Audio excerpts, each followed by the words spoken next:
ఈ మనం చూసినాం.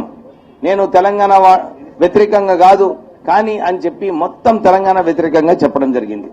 నేను అదే వారికి ఒక ప్రశ్న వేస్తున్నాను. అరే నిజంగా తెలంగాణకు అన్యాయం అవుతే నువ్వు 3 సంవత్సరాలు ముఖ్యమంత్రిగా ఉన్నావు, అప్పుడు ఎందుకు ఈ విషయాలు ఎందుకు చెప్పలేదు? నేను ఈ రోజు స్టడీ చేసినప్పుడు వారి అంశాలు ఏదైతే ఉన్నాయో, వారు మన former chief secretary Jayabharat Reddy గారి రిపోర్ట్ గురించి మాట్లాడారు. దాని తర్వాత చెప్పారు అందరినీ రిపాట్రియేట్ చేయడం జరిగిందని చెప్పి వారు చెప్పడం జరిగింది. కానీ ఒక్క విషయమైనా మర్చిపోయినారు. గిర్లాని కమిషన్ రిపోర్ట్ చెప్పలేదు. ఏదైతే రాజశేఖర్ రెడ్డి గారు అసెంబ్లీలో చెప్పినారో 59,000 మంది ఎక్సెస్ గా ఉన్నారు ఇక్కడ తెలంగాణ ప్రాంతంలో అని చెప్పి ఆ విషయం చెప్పలేదు. ఇవన్నీ కూడా తప్పుడు నివేదికలు ఇవ్వడం జరిగింది. వారు ముఖ్యమంత్రి కానీ అసెంబ్లీలో మాట్లాడేటప్పుడు ఆర్డర్స్ ఇష్యూ అయినాయి, ఇవి అమలు అయినాయా లేదా అని చెప్పి అది కూడా అబద్దాలు మాట్లాడడం జరిగింది. వారు ఇంకో విషయం ఈ రోజు మాట్లాడేటప్పుడు వారు కృష్ణా నది పిన్న తెలంగాణ ప్రాంతానికి అన్యాయం జరుగుతుందని చెప్పినారు. నెట్టంపాడు భీమా ప్రాజెక్ట్స్ ఇవన్నీ కూడా నీళ్లు రావని చెప్పి వారు చెప్పడం జరిగింది.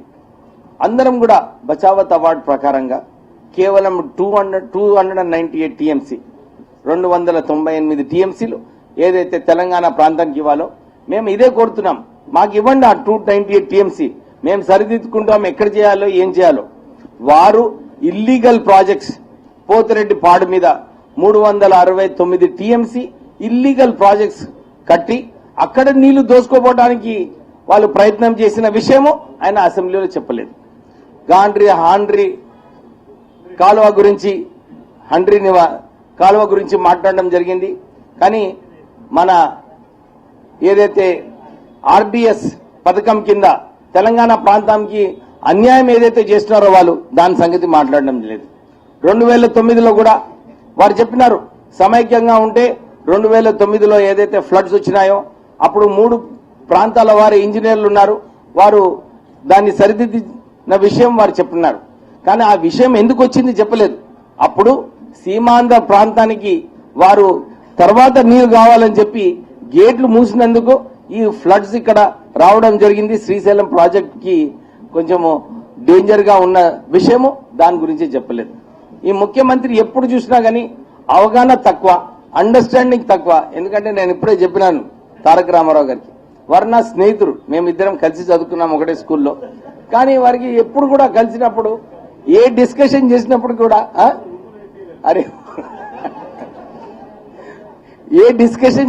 కూడా అన్ని విషయాలలో ఆయనకి ఇన్ఫర్మేషన్ తక్కువ ఉంటుంది.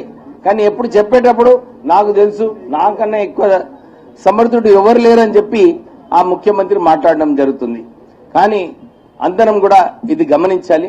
వారు ఏదైతే చెప్పినారో సీమాంధ్ర ప్రాంతానికి 1 టన్ను కోల్ కూడా పోవట్లేదని చెప్పి వారు చెప్పడం జరిగింది.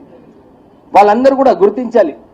తెలంగాణ ప్రాంతంలో సింగరేణి సంస్థకు 52 మిలియన్ టన్నులు బొగ్గున్నప్పుడు ఇక్కడ ఈ ప్రాంతానికి ఎందుకు పెట్టలేదు ప్రాజెక్ట్స్?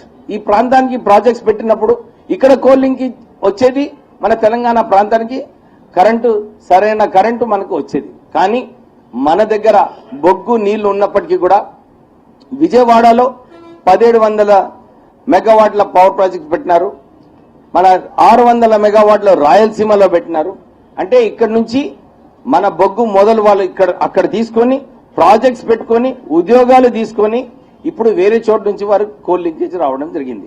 కానీ మనకు మన 50 మిలియన్ టన్నుల కోల్, దాని ద్వారా మనకు కోల్ లింకేజ్ మనం ఇక్కడ ప్రాజెక్ట్స్ పెట్టుకుంటే మన ప్రాంతానికి ఒక 10,000 ఉద్యోగాలు వచ్చేవి.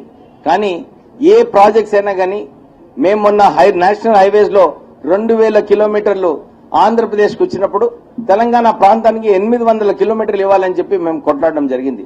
కానీ ఈ ముఖ్యమంత్రి తెలంగాణకు వివక్షగా ఉండి 400 కిలోమీటర్లు ఇవ్వడం జరిగింది. అప్పుడు మేము పోయి కొట్లాడినాము హైవేస్ మినిస్టర్తో. అప్పుడు మన తెలంగాణ ప్రాంతానికి 800 కిలోమీటర్లు వచ్చినాయి.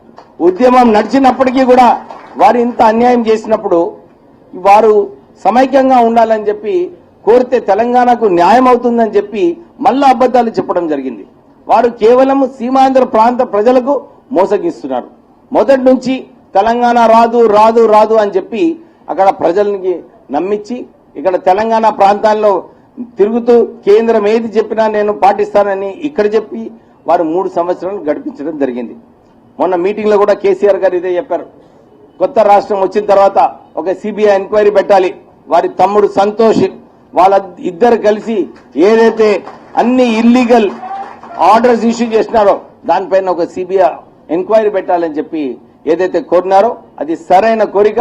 మనం అందరం కూడా తెలంగాణ ప్రాంతానికి ఒక వైట్ పేపర్ తీసి ఎన్ని నష్టాలు ఎన్ని అన్యాయాలు చేశారో అది తీసి దాన్ని సరిదిద్దే అవసరం ఉంది. ప్రత్యేకంగా మన ఉద్యోగుల సమస్యల పైన ఏదైతే జరిగినాయో అవన్నిటికీ కూడా సరిదిద్దే బాధ్యత మన కొత్త రాష్ట్రం పైన ఉంటుంది. అందరం కూడా కలిసి మన తెలంగాణని సస్యశ్యామలం చేసుకోవాలి. చాలా చోట్ల నేను వెళ్ళినప్పుడు ఇదే చెప్పినారు. అందరం కలిసి ఒక గంట సేపు 2 గంటలు కూడా ఎక్కువ పని చేద్దాం, కానీ తెలంగాణను సస్యశ్యామలం చేసుకుందామని చెప్పి అందరూ కూడా కోరడం జరిగింది.